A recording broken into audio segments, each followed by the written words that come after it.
Во Штип се одбележа меѓународниот ден без автомобили.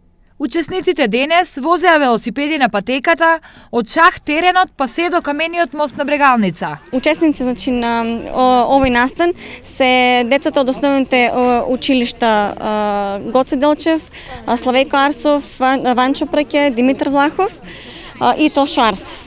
Освен на овој ден, поголемиот дел од учесниците велосипедот го користат често. Јас најчесто возам велосипед од училиште кон тренинг. Дневно поминувам од 5 до 10 км со велосипед.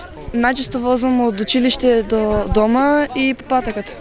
Не возам многу често, но кога возам тоа го правам со задоволство.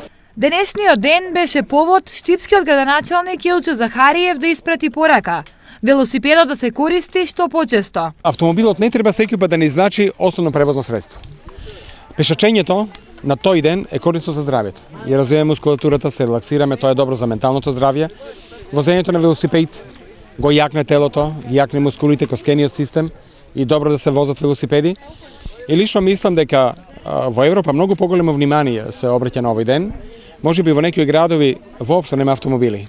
Освен во Штип, меѓународниот ден без автомобили се одбележи и во Кочани.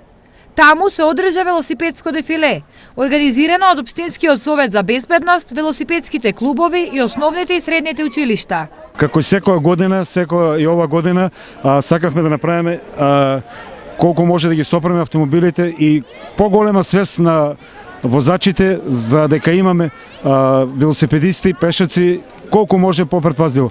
Со ова сообраќајно дефиле да дадеме една порака на граѓаните да ги користат они алтернативни превози, како што се велосипедите, како што е градскиот превоз, а се со цел да се заштити животната средина.